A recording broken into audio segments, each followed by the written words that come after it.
हिंदी में यूपीएससी की तैयारी से संबंधित प्रोग्राम्स को देखने के लिए सब्सक्राइब करें स्टडी IQIAS हिंदी।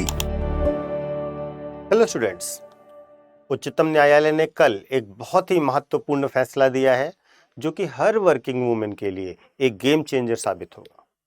वास्तव में मैटरनिटी रिलीफ को लेकर बहुत सारे कंफ्यूजन्स थे और उन कंफ्यूजन्स को लेकर के उच्चतम न्यायालय के कल के निर्णय ने बहुत ही स्पष्टता प्रकट की है। आज के इस वीडियो में मैं डॉक्टर पंकज मिश्रा आपसे इसी मुद्दे पर चर्चा करूंगा और इस पूरे डिस्कशन से आपको कुछ महत्वपूर्ण विषयों पर विशेष जानकारी प्राप्त होगी, जैसे कि यह मामला किस प्रकार से जेंडर जस्टिस से जुड़ा हुआ है, कार्यस्थल पर महिलाओं से जो भेदभाव होता है उससे जुड़ा हुआ है, महिला की कार्यबल में सम्मानजनक हिस्सेदारी से जुड़ा हुआ है। इसके साथ साथ यह टॉपिक यूपीएससी के मेंस और प्रीलिम्स दोनों परीक्षाओं में बहुत ही महत्वपूर्ण रूप से लगभग लगातार पूछे जाने वाले टॉपिक से भी जुड़ा हुआ है और इसी वीडियो में मैं आपको यह भी स्पष्ट करूंगा कि यह किस प्रकार जुड़ेगा और कौन से टॉपिक्स को संदर्भित करेगा। तो वास्तव में एक महत्वपूर्ण वीडियो के साथ हम आपके पास हैं और शुरू करते हैं आज का टॉपिक, जिसमें उच्चतम न्यायालय के एक बहुत बड़े निर्णय पर हम डिस्कशन करने जा रहे हैं, जिसमें उच्चतम न्यायालय ने कहा है कि मातृत्व अवकाश जो है वो महिलाओं के प्रजनन अधिकारों की आधारशिला है। It is a cornerstone. ठीक है, यह आधारशिला है महिलाओं के प्रजनन अधिकारों की। वास्तव में मुद्दा क्या है? तो मुद्दे की शुरुआत होती है एक सरकारी शिक्षिका से, जो कि अपने तीसरे बच्चे की प्रेगनेंसी के दौरान मातृत्व अवकाश के लिए अप्लाई करती है। वहां के अधिकारियों द्वारा मना किए जाने पर वह मद्रास हाई कोर्ट की ओर मूव करती है और मद्रास हाई कोर्ट ने उस मामले में कहा कि नहीं, उस सरकारी जो शिक्षिका है उसको मातृत्व अवकाश तीसरे बच्चे के लिए ऑफर नहीं किया जा सकता, यानी कि तीसरे बच्चे के जन्म पर मातृत्व अवकाश या मैटरनिटी लीव देने से मद्रास हाई कोर्ट ने इनकार कर दिया। अब मामला सुप्रीम कोर्ट पहुंचा और सुप्रीम कोर्ट में 2 जजेस की बेंच, जिसमें अभय S. ओका और जस्टिस उज्जवल भुइयां की पीठ का गठन किया गया था और इस पीठ ने बहुत ही स्पष्टता के साथ यह कहा कि पूरी दुनिया में मां बनने का अधिकार मान्यता प्राप्त अधिकार है और इस अधिकार में पूरी दुनिया में मातृत्व लाभ को भी शामिल किया गया है। मातृत्व अवकाश मातृत्व लाभ का एक अभिन्न अंग है, एक अभिन्न हिस्सा है और साथ ही साथ अदालत ने अनुच्छेद 21 के व्यापक दायरे पर जोर दिया, जो कि जीवन के अधिकार की गारंटी देता है। वास्तव में संविधान का अनुच्छेद 21, जो कि मौलिक अधिकारों का एक अभिन्न अंग है और एक बहुत ही महत्वपूर्ण आर्टिकल है, और अगर आप फंडामेंटल राइट्स का चैप्टर पढ़ते हैं पॉलिटी में तो आप पाते हैं कि सबसे ज्यादा व्याख्याएं जिस अनुच्छेद की गई हैं वह अनुच्छेद 21 है। उच्चतम न्यायालय ने कहा, इस मामले में उच्चतम न्यायालय ने कहा कि अनुच्छेद 21 के अंतर्गत जीवन का अर्थ जीवन के पूर्ण और व्यापक अर्थों से संबंधित है। जीवन जीने के अधिकार में स्वास्थ्य का अधिकार भी सम्मिलित है, स्वास्थ्य का अधिकार भी सम्मिलित है, साथ ही साथ राइट टू हेल्थ के साथ साथ गोपनीयता का अधिकार भी सम्मिलित है, गोपनीयता का अधिकार भी सम्मिलित है, यानी कि राइट टू प्राइवेसी भी सम्मिलित है, और इन दोनों अधिकारों के साथ साथ गरिमापूर्ण जीवन जीने का अधिकार भी सम्मिलित है। गरिमापूर्ण जीवन का अधिकार भी सम्मिलित है और ये तीनों अधिकार जो अनुच्छेद 21 की व्याख्या में पहले ही न्यायालय द्वारा कई मामलों में स्पष्ट किए जा चुके हैं, उच्चतम न्यायालय ने कहा कि ये तीनों ही अधिकार मातृत्व अवकाश और मैटरनिटी से रिलेटेड अधिकारों के लिए बहुत महत्वपूर्ण व्याख्या प्रवाहित करते हैं। इसके अंतर्गत ही मातृत्व अवकाश के अधिकार को भी सम्मिलित किया जाता है।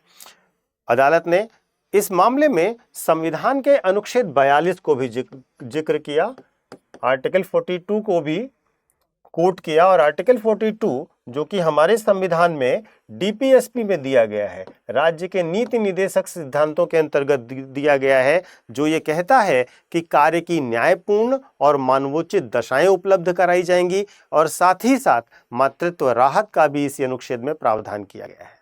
यद्यपि यह डीपीएसपी है इसलिए बाध्यकारी तो नहीं कह सकते, लेकिन यह moral obligation of the state तो है ही है।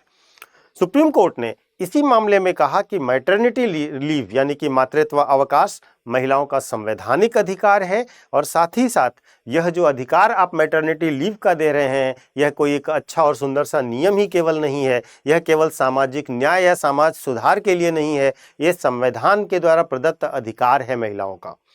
सुप्रीम कोर्ट ने स्पष्ट किया, पूरे साफ तौर पर कहा कि मैटरनिटी लीव वुमेन के रिप्रोडक्टिव राइट्स का कॉर्नरस्टोन है और इसे किसी भी हालत में डिनाई नहीं किया जा सकता, यानी मातृत्व अवकाश देने से मना नहीं किया जा सकता।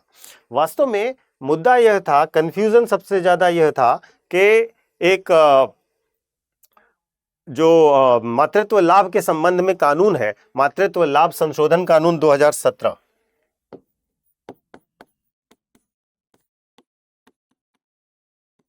मातृत्व लाभ संशोधन कानून 2017, इस कानून की स्पष्ट व्याख्या की आवश्यकता थी। तो उच्चतम न्यायालय ने इस कानून की व्याख्या करते हुए स्पष्ट किया कि यह कानून कहीं से भी 2 से अधिक बच्चों वाली माओं के लिए मातृत्व लाभ से उन्हें वंचित नहीं करता है, उनके मातृत्व अवकाश पर रोक नहीं लगाता है, बशर्ते यह कानून यह जरूर उपलब्ध कराता है कि 2 बच्चों तक, यानी कि जब तक 2 जीवित बच्चे हैं तब तक मातृत्व अवकाश जो दिया जाएगा इस अधिनियम के अंतर्गत वो 26 सप्ताह का होगा। ठीक है, 2 बच्चों तक 26 सप्ताह का मातृत्व अवकाश होगा। लेकिन 2 से अधिक बच्चों के लिए, अगर हम 2 से अधिक बच्चों की बात करते हैं तो मातृत्व अवकाश जो है 26 सप्ताह का नहीं मिलेगा, वरन केवल 12 सप्ताह का मिलेगा। तो सुप्रीम कोर्ट ने इस बात को स्पष्ट किया कि मना नहीं किया गया है पेड लीव मातृत्व अवकाश देने से, बजाय इसके केवल जो अवकाश की अवधि है वो कम की गई है। तो 12 सप्ताह का मातृत्व अवकाश 2 बच्चों के बाद भी मिलेगा, यह न्यायालय ने स्पष्ट किया। इस पूरे मामले से, इस पूरे निर्णय से आप क्या इंटरप्रिटेशन निकालेंगे और महिलाओं के लिए इसके क्या निहितार्थ होंगे, इसको समझने के लिए हमें उन डेटा पर जाना होगा जहां पर महिलाएं हमारे कार्यबल का एक बड़ा हिस्सा हैं। और आप जानते हैं कि भारत को अगर एक विकसित अर्थव्यवस्था बनाना है तो वर्क पार्टिसिपेशन में वर्क फोर्स में वुमेन पार्टिसिपेशन हमें बहुत ज़्यादा बढ़ाना पड़ेगा। ऐसा अभी हाल ही में वर्ल्ड बैंक की रिपोर्ट ने भी कहा था। तो अगर हम वर्तमान स्थिति देखें तो औपचारिक क्षेत्र में भारत में लगभग 2.1 मिलियन महिलाएं काम करती हैं। इस निर्णय के आ जाने के बाद इन सभी महिलाओं को स्पष्ट रूप से मातृत्व लाभ मिलने लगेगा। ठीक है। दूसरा, अगर हम अनौपचारिक क्षेत्र को देखते हैं, इनफॉर्मल सेक्टर को देखते हैं, तो इसमें लगभग 1.2 मिलियन महिलाएं काम करती हैं और इन महिलाओं में से भी अब बहुत सारी महिलाओं को मातृत्व लाभ के लिए योग्य माना जाएगा और वे भी इसकी पात्रता प्राप्त कर सकेंगी। इसके साथ साथ जो एम्प्लॉयर है, जो नियोक्ता है, उसके लिए एक महत्वपूर्ण कर्तव्य बढ़ जाएगा कि वो महिलाओं को प्रसूति के संबंध में सुविधाएं और सहायता प्रोवाइड करे और ऑफिशियली उनको प्रॉपर लीव भी प्रोवाइड करे। अगर इस मामले में कुछ भी गड़बड़ियां होती हैं या इसमें कोई समस्याएं आती हैं तो हमारे पास राष्ट्रीय महिला आयोग के रूप में एक बड़ा और मजबूत निगरानी तंत्र भी उपलब्ध है। अब हम देखते हैं कि ये तो हम इस मुद्दे पर केवल देख लिए, इसके साथ हमें देखना चाहिए कि इससे एसोसिएटेड संवैधानिक प्रावधान क्या है, वे कौन से आर्टिकल हैं जो इससे सीधे सीधे जुड़ जाते हैं। तो अगर हम देखते हैं कि संविधान के एंगल से इसमें क्या हो सकता है, तो सबसे पहले अनुच्छेद 14 आर्टिकल 14 जो कि इक्वालिटी बिफोर लॉ और इक्वल प्रोटेक्शन ऑफ लॉज की बात करता है, जो कि विधि के समक्ष समता की बात करता है,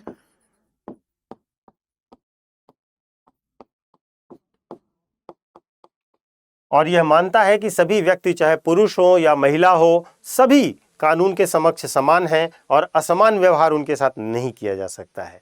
इसके साथ साथ अनुच्छेद 15 को देखें तो यहाँ पर जो लैंगिक आधार पर भेदभाव है उसको निषेध किया गया है। लैंगिक आधार पर लैंगिक भेदभाव को निषेध किया गया है किसी भी सार्वजनिक मामले में। और इसके साथ साथ इन दोनों अनुच्छेद को अगर हम देखते हैं तो कहीं ना कहीं अगर आप डिनाई करते हैं मैटरनिटी लीव को तो ये वायलेशन ऑफ कॉन्स्टिट्यूशन जैसा होगा। दूसरी महत्वपूर्ण आर्टिकल है आर्टिकल 21, जिसे अभी इस निर्णय में भी सुप्रीम कोर्ट ने कोट किया है। अनुच्छेद 21 के बारे में सुप्रीम कोर्ट ने बहुत स्पष्टतः कहा है कि जो मैटरनिटी लीव्स हैं वो डिग्निफाइड लाइफ यानी कि सम्मानजनक जीवन का हिस्सा हैं और यह जीने के अधिकार के अंतर्गत आएंगे। जीवन का अधिकार, राइट टू लाइफ, जीवन का अधिकार यानी कि राइट टू लाइफ का एक बड़ा हिस्सा है और डिग्निफाइड लाइफ का एक इसेंशियल पार्ट है। रिप्रोडक्टिव राइट्स वास्तव में फंडामेंटल राइट्स से ही इस तरीके से जोड़ दिए गए हैं।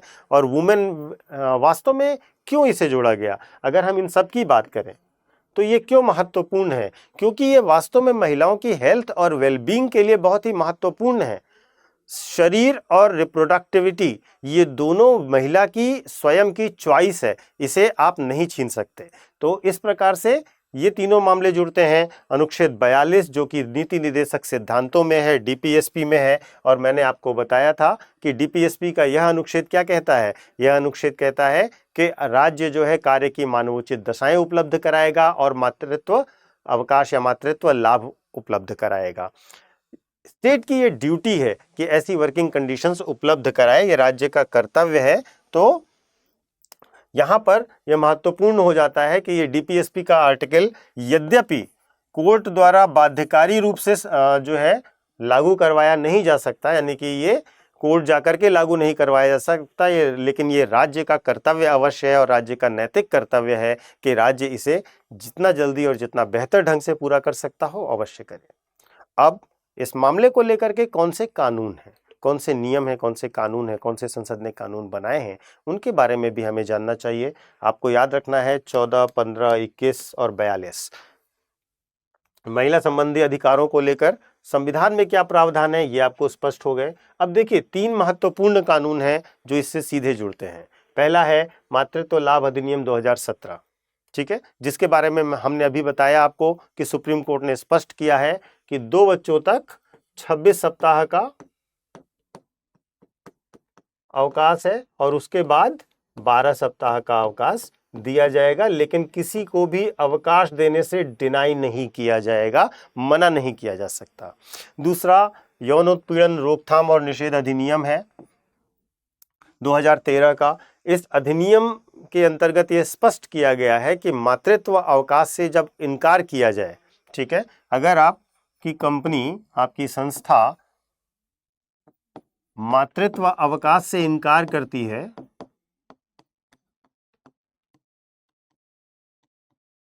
तो ये भी उत्पीड़न का अंग माना जाएगा, इसको भी उत्पीड़न माना जाएगा। और यह जो उत्पीड़न है, इस उत्पीड़न के लिए आंतरिक समिति होगी, आंतरिक जांच समिति होगी और किसी भी प्रकार की समस्या होने पर नियोक्ता जिम्मेदार होगा। तो वास्तव में आप इसके लिए कंप्लेन कर सकते हैं। इसको उत्पीड़न की परिभाषा में रखा गया है यौन उत्पीड़न निवारण अधिनियम के अंतर्गत 2013 के कानून में।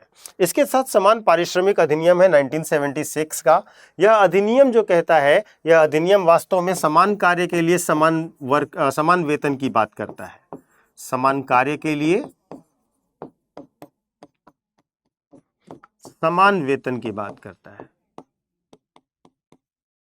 Equal pay for equal work की बात करता है। और समान वेतन जो है, अगर हम देखें मातृत्व अवकाश के दौरान अगर वेतन में निरंतरता नहीं रही, अगर वेतन कम हो गया या बंद कर दिया गया तो ये भेदभाव है, तो इसे भेदभाव माना जाएगा। यह समान कार्य के लिए समान वेतन के सिद्धांत की उल्लंघन माना जाएगा।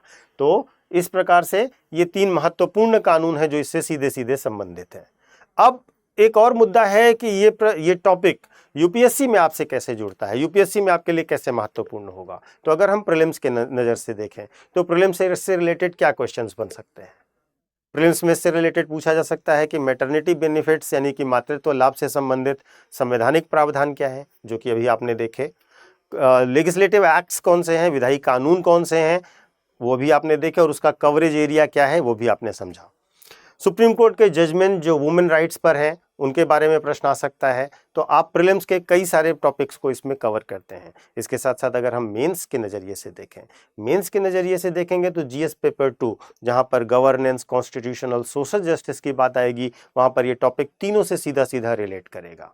अगर हम निबंध के पेपर यानी कि एसे के पेपर की बात करते हैं तो अगर वर्क लाइफ बैलेंस पर टॉपिक कोई आ रहा है या वुमेन एम्पावरमेंट पर कोई टॉपिक आ रहा है तो वहां पर आप इसको सीधे लिख सकते हैं, अपने ऐसे में इसको समाहित कर सकते हैं जहां पर आप इसको बेहतर कर पाएं। इसके साथ साथ अगर देखें आप तो जो जेंडर इक्वालिटी है वर्क प्लेस पर यानी कि कार्यस्थल पर लैंगिक समानता है, इसके केस स्टडी के लिए समानता या असमानता, इनके केस स्टडी के लिए भी आप इसे इस्तेमाल कर सकते हैं, इस मुद्दे को इस्तेमाल कर सकते हैं। और अगर हम पब्लिक पॉलिसी की बात करें, लोक नीति की बात करें, तो पब्लिक पॉलिसी में नीतियों के क्रियान्वयन में क्या चुनौतियां आती हैं, इस टॉपिक के अंतर्गत भी हम इस टॉपिक को कनेक्ट कर सकते हैं। तो बहुत सारे टॉपिक्स हैं जहां पर ये मेंस में भी जाकर के जुड़ता है, कई जगहों पर बिल्कुल सीधा जुड़ता है, कई जगहों पर संदर्भित किया जा सकता है, जोड़ा जा सकता है। तो इस प्रकार से ये एक महत्वपूर्ण टॉपिक है, इससे रिलेटेड चीज़ों को नोट डाउन कर लीजिएगा। और एक महत्वपूर्ण जानकारी आपके लिए है वो यह है कि कल यूपीएससी का प्रीलिम्स का पेपर है और पेपर खत्म होने के बाद दोपहर 1 बजे से लगातार स्टडी IQ IAS हिंदी की पूरी टीम पेपर के हर एक सेगमेंट पर लाइव डिटेल डिस्कशन करेगी। आप अपना समय निकालकर इसको ज़रूर देखिएगा, जिससे आपको पूरे पेपर की प्रॉपर एनालिसिस तुरंत मिल जाएगी। यह जो है दोपहर में 1 बजे से शुरू होगा कल, यानी कि 25 मई 2025 को। एक और छोटी सी सूचना है आपके लिए, आप अगर मुझसे कनेक्ट होना चाहते हैं तो हमारा सोशल मीडिया के तौर पर आप टेलीग्राम हैंडल को नोट कर सकते हैं। यूपीएससी मेंटोर पंकज सर है इसका नाम। इस टेलीग्राम चैनल पर आपको लगातार अपडेट्स, जो वीडियोस हैं उसकी PPTs, PDF और काफ़ी सारे कंटेंट में प्रोवाइड कराता हूं। एक बार आप उससे जुड़ करके मुझसे जुड़े रह सकते हैं और अपने जो भी डाउट्स हैं अपनी तैयारी के संदर्भ में वो पूछ सकते हैं। तो आज के वीडियो के लिए बस इतना ही। Thank you so much. Hindi में यूपीएससी की तैयारी से संबंधित प्रोग्राम्स को देखने के लिए सब्सक्राइब करें स्टडी IQ IAS हिंदी।